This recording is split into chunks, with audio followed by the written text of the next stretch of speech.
আসসালামু আলাইকুম রহমতুল্লাহ।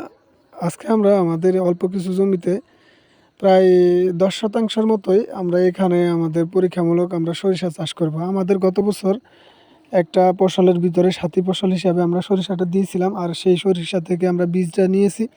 আলহামদুলিল্লাহ আমাদের অন্যান্য জমিতে যেগুলোতে আমরা সরিষা এই বছর দিয়েছিলাম অনেক ভালো ফলন পাইছি এবং কি ভালোই বীজ উঠছে এখান থেকে।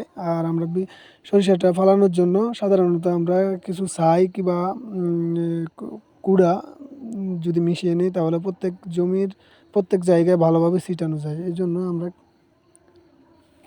করেছি আমাদের যেই ইটের রাবিশটা আছে, এই রাবিশটা আমরা সরিষার সাথে সাথে ভালোভাবে মিশিয়ে নিচ্ছি যেন প্রত্যেক জমিতে প্রত্যেকটা জায়গায় আমরা ছিটতে পারি।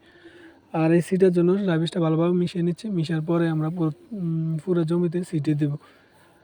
ইনশাআল্লাহ আপনারা আমাদের জন্য দোয়া করবেন, আমাদের খামারের জন্য দোয়া করবেন। আসসালামু আলাইকুম, আল্লাহ হাফেজ।